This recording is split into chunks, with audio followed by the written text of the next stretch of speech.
నువ్వు ప్రేమించిన వ్యక్తి నిన్ను ఇగ్నోర్ చేస్తున్నా కూడా నువ్వు ఇంకా వాళ్ళనే ఎందుకు కావాలనుకుంటున్నావో తెలుసా? ప్రేమ వల్ల కాదు, నీ సెల్ఫ్ రెస్పెక్ట్ చచ్చిపోవడం వల్ల. ఒక్కసారి ఆలోచించు, నిన్ను నిజంగా ప్రేమించిన మనిషి నీ సైలెన్స్ను కూడా అర్థం చేసుకుంటాడు. కానీ నిన్ను ఇగ్నోర్ చేసిన వాడు ఏం చేస్తాడో తెలుసా?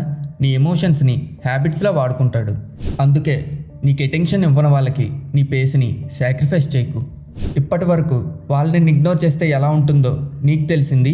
ఈ రోజు నుంచి నువ్వు వాళ్ళని ఇగ్నోర్ చేస్తే ఎలా ఉంటుందో వాళ్ళకి తెలియాలి.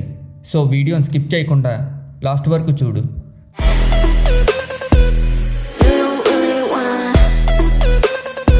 నువ్వు రాత్రి పడుకునే ముందు చేసే చెత్త పని ఏంటో తెలుసా? వాళ్ళ లాస్ట్ సీన్ చెక్ చేయడం. నువ్వు మెసేజ్ చేస్తే రిప్లై ఇవ్వరు, కానీ ఇంకెవరితోనో ఆన్లైన్లో ఉన్నారని తెలిసిన ఆ క్షణం నీ గుండెల్లో ఒక మాట మొదలవుతుంది చూడు. అది రియల్ నరకం అంటే. నువ్వు వాళ్ళ చాట్ ఓపెన్ చేసి కూర్చుంటావు, పైన ఆన్లైన్ అని వస్తుంది. నువ్వు టైపింగ్ స్టార్ట్ చేస్తావు, మళ్ళీ డిలీట్ చేస్తావు. ఎందుకు నేనే ఫస్ట్ మెసేజ్ చేయాలని ఒకవైపు నిన్ను ఈగో దుబ్బుతుంది. నువ్వు ఒక్క మెసేజ్ చేసి వాళ్ళు చూడగానే నువ్వు నెట్ ఆఫ్ చేసేస్తావు. ఇంకొక వైపు నీ పిచ్చి ప్రేమ. ఈ రెండింటి మధ్య నువ్వు నలిగిపోతావు. ఇంకా దారుణమైన విషయం ఏంటో తెలుసా? వాళ్ళు కావాలనే నీ స్టేటస్లు చూస్తారు, కానీ రిప్లై ఇవ్వరు. వాళ్ళు కావాలనే బిజీగా ఉన్నట్టు నటిస్తారు, కానీ ఇంకొకరితో పార్క్లో ఉంటారు. నువ్వు వాళ్ళ ప్రొఫైల్ని జూమ్ చేసి చూస్తూ నేను లేకుండా ఇంత హ్యాపీగా ఎలా ఉన్నారని నీలో నువ్వే గింజేసుకుంటావు. నువ్వు వాళ్ళకి ప్రయారిటీ కాదని నీ బ్రెయిన్కి తెలుసు, కానీ నీ హార్ట్ మాత్రం ఇంకా ఏదో మిరాకిల్ జరుగుతుందని వెయిట్ చేస్తుంది. నువ్వు ఎంత దిగజారిపోయావంటే వాళ్ళు నిన్ను తిట్టినా సరే అట్లీస్ట్ మాట్లాడారు కదా అని సంతోషపడే రేంజ్కి వెళ్ళిపోయావు. ఇది ప్రేమ కాదు, ఇది స్లో పాయిజన్. నిన్ను నువ్వే తక్కువ చేసుకుంటున్నావు. ఒకటి గుర్తుపెట్టుకో, నువ్వు వాళ్ళ కోసం కార్చే ప్రతి కన్నీరు చుక్క వాళ్ళకి ఒక జోక్ మాత్రమే. నువ్వెక్కడ చచ్చిపోతావని తెలిసి కూడా వాళ్ళు అక్కడ చిల్ అవుతున్నారు. ఇది రియాలిటీ అంటే. దీన్ని ట్రూ లవ్ అని నమ్ముతున్నావు. నీకు ఒక నిజం చెప్పనా? నువ్వు వాళ్ళ కోసం ఏడుస్తూ కూర్చుంటే వాళ్ళ కంటికి నువ్వు చేతగాని వాళ్ళ కనిపిస్తున్నావు. నువ్వు ట్రూ లవ్ అని ఫీల్ అయ్యేదాన్ని వాళ్ళు ఫ్రీ ఎంటర్టైన్మెంట్ అని పిలుస్తున్నారు. నీ మెసేజ్కి రిప్లై రాలేదంటే దానికి అర్థం వాళ్ళు బిజీ అని కాదు, వాళ్ళ లిస్ట్లో నువ్వు లాస్ట్ ప్రిఫరెన్స్ అని. వాళ్ళకి బోరింగ్ కొట్టినప్పుడు లేదా ఎవరు దొరకనప్పుడు మాత్రమే నువ్వు గుర్తొస్తావు. నువ్వు వాళ్ళకి మెయిన్ మెన్యూ కాదు, జస్ట్ ఒక ఫ్రీ పికిల్వి. అవసరమైనప్పుడు మాత్రమే తింటారు, లేకపోతే పక్కన పారేస్తారు. వాళ్ళు నిన్ను ప్రేమిస్తున్నానని నటించడానికి కారణం నువ్వెప్పుడు పిలిచినా రెడీగా ఉంటావని. నువ్వు నీ సెల్ఫ్ రెస్పెక్ట్ని తగలబెట్టి మరీ వాళ్ళ దగ్గర ఉంటావు చూడు. ఆ లాయల్టీ అంటే వాళ్ళకి చులకన. నువ్వు వాళ్ళకి ఎంత ఎక్కువ టైం ఇస్తే వాళ్ళు నిన్ను అంతలా వాడుకుంటారు. టైం కోసం అడుక్కోవడం, అటెన్షన్ కోసం ఏడవడం. ఇది ప్రేమ ఎలా అవుతుంది బ్రో? అది బెగ్గింగ్. గుర్తుపెట్టుకో, నువ్వు ప్రేమని అడుక్కుంటున్నావు. అడుక్కుంటే అన్నం పెడతారు కానీ సింహాసనం ఇవ్వరు. నీ లైఫ్కి రాజులా ఉండాల్సిన నువ్వే ఎవరో పెట్టిన అటెన్షన్ కోసం వెయిట్ చేస్తున్నావు. నేను బాగా చూసుకుంటే వాళ్ళు మారుతారు, నేను ఎక్కువ ప్రేమిస్తే నన్ను గుర్తిస్తారు. ఇది వరల్డ్లో బిగ్గెస్ట్ మిత్. నువ్వు ఇంకా 1000 ఏళ్ళు వెయిట్ చేసినా నిన్ను ఇగ్నోర్ చేసిన వాళ్ళు ఎప్పటికీ నిన్ను గుర్తించరు.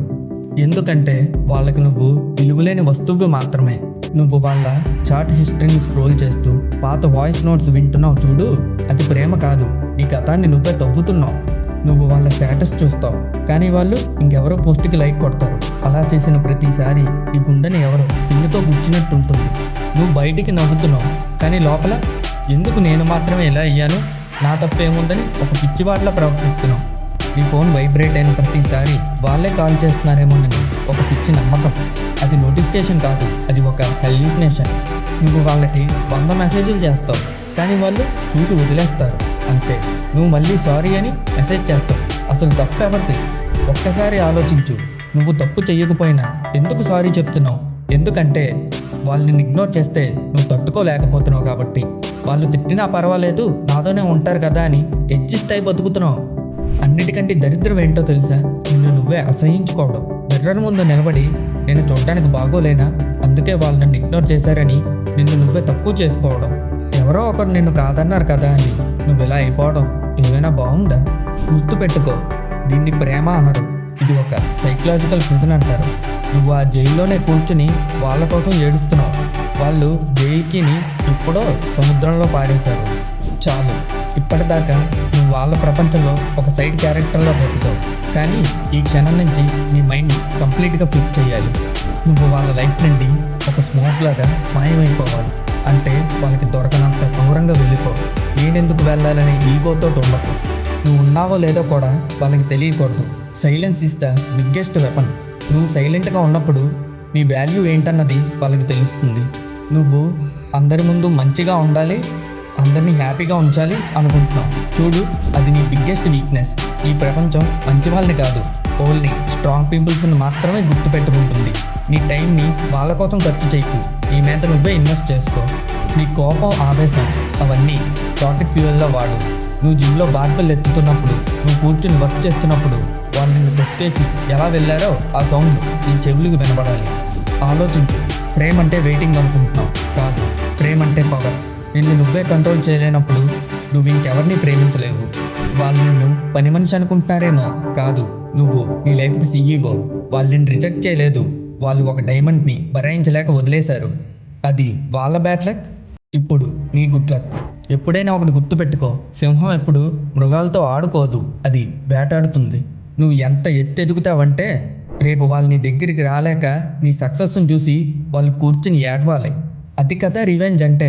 నువ్వు సక్సెస్ అయిన తర్వాత ఒక్కసారి నీ మొహం అద్దంలో చూసుకో. అప్పుడు పారేసుకుంది ఒక లూజర్ని కాదు, ఒక వారియర్నని వాళ్ళకి తెలియాలి. ఇప్పుడు ఈ క్షణం ఏం చెయ్యాలో చెప్తా, విను. ఒక్క మెసేజ్ కూడా చేయకు, ఒక్క స్టేటస్ కూడా వాళ్ళ కోసం పెట్టకు. వాళ్ళు మారుతారనే హోప్ని చంపేస్తేనే కానీ నువ్వు బ్రతకలేవు. Kill the hope. ఒక్కసారి ఆ ఫోన్ పక్కన పెట్టి నీ కెరియర్ మీద, నీ బాడీ మీద, నీ బ్యాంక్ బ్యాలెన్స్ మీద ఫోకస్ చేయి. ఒకవేళ వాళ్ళు తిరిగి వస్తే ఎందుకు వచ్చారు అని అడిగే రేంజ్కి ఎదుగు. గుర్తుపెట్టుకో, నిన్ను ఇగ్నోర్ చేసిన వాళ్ళని నువ్వు ఇంకా ప్రేమించావంటే నిన్ను నువ్వే చంపుకోవడంతో సమానం. నీ లైఫ్కి లీడర్ అవ్వాల్సిన నువ్వే ఎవడి లైఫ్లోనో సైడ్ క్యారెక్టర్గా ఉండిపోతున్నావు. నీ గురించి నువ్వే ప్రౌడ్గా ఫీల్ అయ్యే రోజు వస్తుంది. ఆ రోజు నువ్వు వెనక్కి తిరిగి చూస్తే ఈ ఏడుపులు, ఈ వెయిటింగ్లు చాలా చిన్నవిగా కనిపిస్తాయి. రెస్పెక్ట్ లేని చోట ప్రేమ ఉండదు. So get up, delete the chat and start your empire. నా మాటలు మిమ్మల్ని బాధ పెట్టుంటే ఐఎమ్ సారీ. ఎందుకంటే నిజం ఎప్పుడు దెబ్బ కొట్టినట్టే ఉంటుంది. ఈ వీడియో మీకు కొంచెమైనా నచ్చుంటే లైక్ చేయండి, కామెంట్ సెక్షన్లో సెల్ఫ్ రెస్పెక్ట్ అని టైప్ చేయండి. అలానే మన ఛానల్ని ఇప్పుడే సబ్స్క్రైబ్ చేయండి.